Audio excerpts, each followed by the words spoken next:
Hello students, हमारा next point है cost of equity share capital.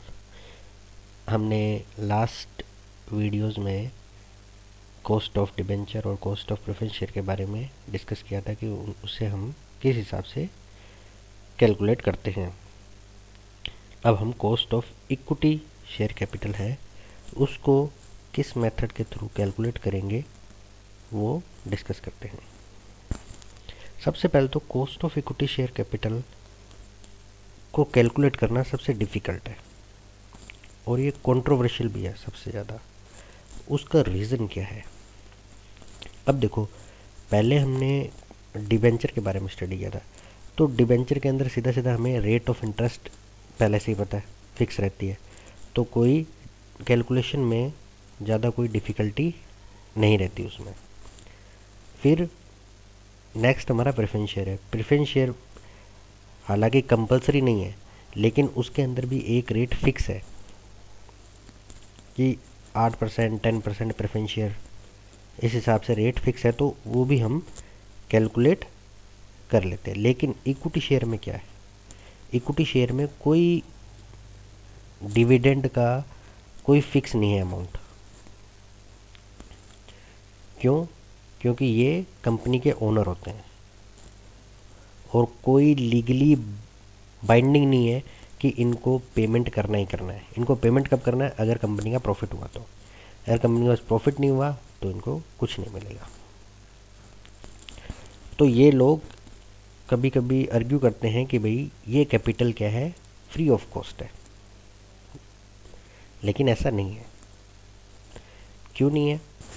आपने फाइनेंशियल मैनेजमेंट के अंदर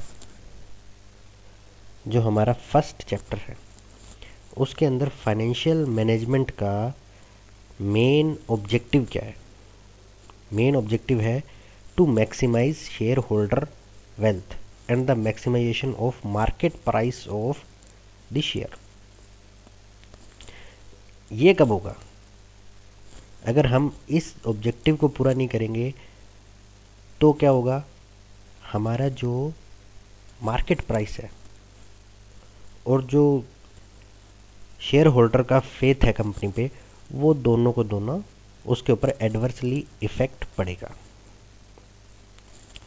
अब ये बात आती है कि इसकी कॉस्ट क्या होती है। इक्विटी शेयर होल्डर जो हैं वो कौन होते हैं? सबसे पहले देखो, कोई कंपनी का शेयर चल रहा है, मान के चलो 100 रुपये पे चल रहा है और हम उसे बाय करते हैं। माना हम उसे बाय क्यों करेंगे? पहली बात तो बाय क्यों करेंगे? क्योंकि लग रहा है कि हाँ भी कंपनी हमें रिटर्न देगी या फिर हमें डिविडेंड पे करेगी, तो इसी एक्सपेक्टेशन के लिए ही हम उसे बाय करेंगे। तो ये कॉस्ट आ गई ना कंपनी की यहाँ पे। यानी हम कंपनी का शेयर क्यों बाय कर रहे हैं? इसलिए बाय कर रहे हैं कि 100 रुपये का है और अगले साल मेरे को ये 90 रुपये पे आ जाए, यानी 10 रुपये माइनस हो जाए, इसलिए कोई बाय करेगा नहीं। ये इसलिए बाय करेगा क्योंकि कंपनी पे फेथ है उस शेयर होल्डर का कि भाई ये कंपनी अच्छा करेगी, मुझे अच्छा रिटर्न देगी, इसलिए मैंने कंपनी के शेयर बाय किए। तो ये कंपनी का क्या होगी? कॉस्ट होगी। अगर कंपनी उसको मैट नहीं करेगी तो क्या होगा? कंपनी के मार्केट प्राइस पे एडवर्सली इफेक्ट पड़ेगा, यानी वो प्राइस धीरे धीरे डाउन होने लग जाएगा, लोग बेचने लग जाएंगे कि भाई कंपनी तो रिटर्न नहीं देती है। तो ये क्या है? एक्सपेक्टेशन है for of getting dividend from the company. ये क्या हो गया? कंपनी की कॉस्ट आ जाएगी इक्विटी शेयर कैपिटल की, डिविडेंड। और जो रिटर्न वो चाहते हैं कि मुझे मान लो 100 रुपये का प्राइस है, मैं ये चाहता हूँ कि एक साल के अंदर 10% या 110 120 या 20% मेरे को ये दे देगी कंपनी।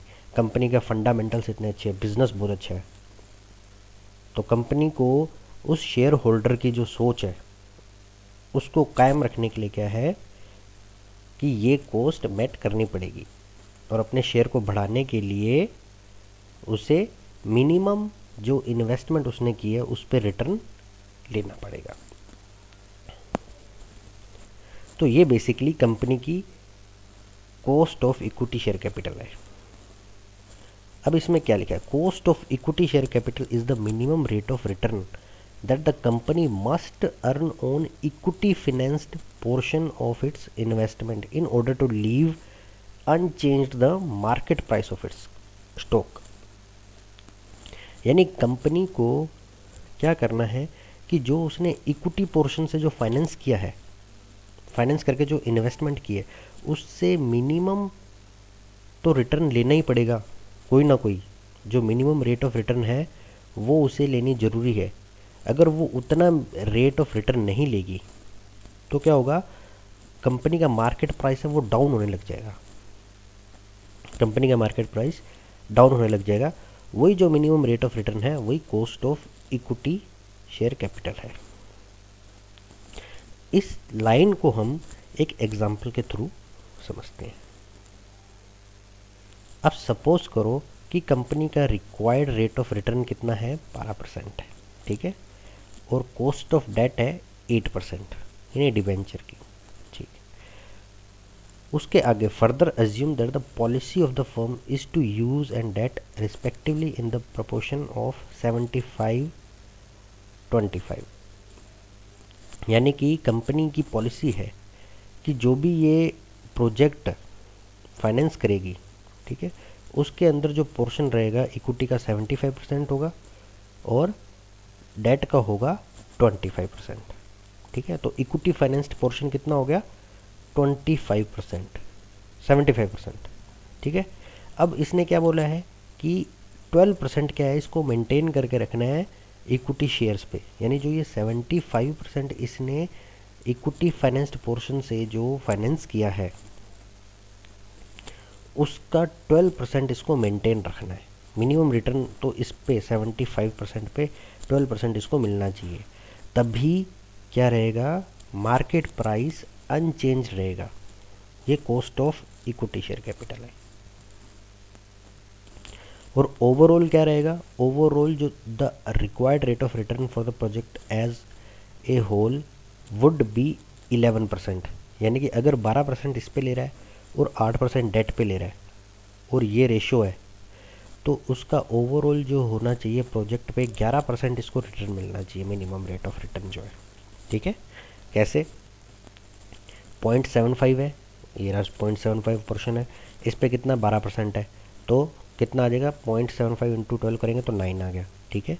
और 0.25 है, 0.25 है, और इसका डेट का कितना परसेंट है, 8, 0.08 कर देंगे तो 2 इसका आ गया, तो 9 + 2 मतलब में टोटल हो जाएगा 11%, यानी 11% इसको क्या करना है, मिनिमम रेट ऑफ रिटर्न है जो इसको अपनी इन्वेस्टमेंट में लेना ही लेना है, ठीक है।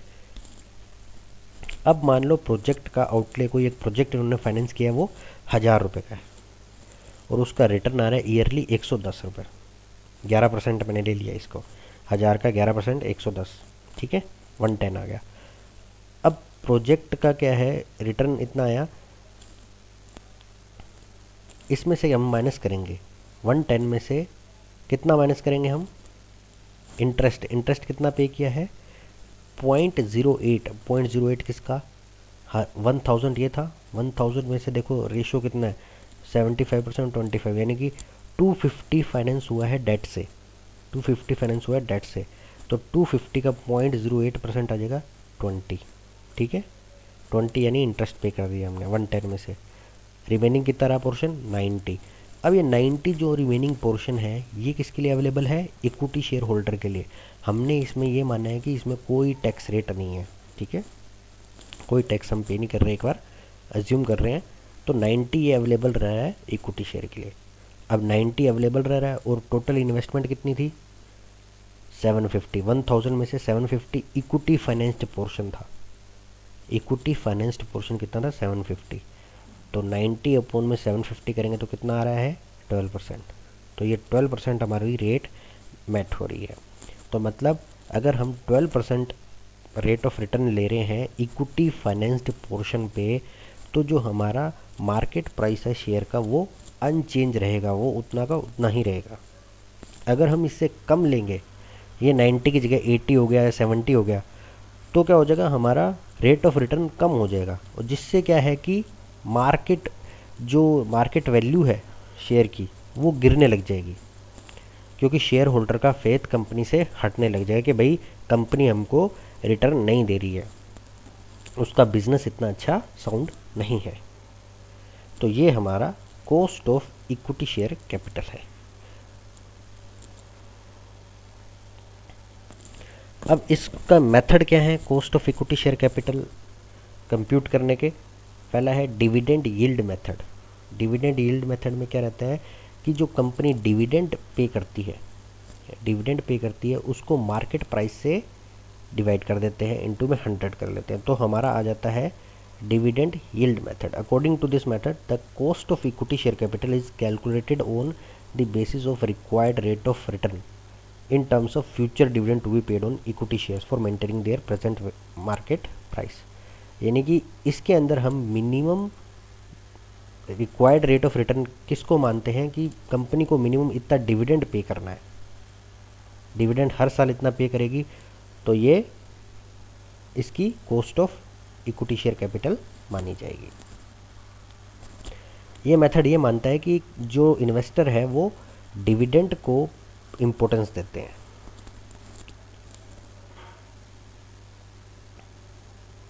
और ये ग्रोथ नहीं मानते। This method does not seem to consider the growth in dividend. यानी वो डिविडेंड ये मानते हैं कि कंपनी 10% डिविडेंड देती है, मेरे को हर साल बहुत है इतना, तो ये 10% क्या हो जाएगी, मेरी कॉस्ट हो जाएगी। ये नहीं बोलते कि इस साल मेरे को 10 दिया है, अगले साल मान के चलो 11 देगी, 12 देगी, ये ग्रोथ नहीं समझते। इसमें 10% है, हर साल 10% दे रही है, खूब है, तो यही हो जाएगी cost of equity share capital dividend method में। तो फॉर्मूला उसका है DPS अपॉन में MPS into 100। MPS market price, ठीक है, मार्केट प्राइस पर शेयर। अब इसका एक हमारा क्वेश्चन आ जाता है, जैसे वर्षा लिमिटेड है, उसके 10,000 इक्विटी शेयर्स है, 100 ईच है। The company has been paying 20% dividend to equity share holder. कितना दे रहा है, 20% दे रहे हैं for the past 5 year and expect to maintain the same in the future also. Market price of equity share is 160। तो हम क्या करेंगे, सीधा DPS है, DPS निकाल देंगे। DPS कितना है, 20%। 20% किसका, 100 का। 100 का 20% 20 आ गया, और अपॉन में MPS करेंगे हम, मार्केट प्राइस मानी 160 इंटू में 100 करेंगे तो 12.5% हमारा क्या आ जाएगा, cost of equity share capital. तो ये आफ्टर टैक्स ही रहेगी, CE आफ्टर टैक्स। क्यों, क्योंकि हम डिविडेंड कब पे करते हैं, आफ्टर टैक्स ही पे करते हैं डिविडेंड।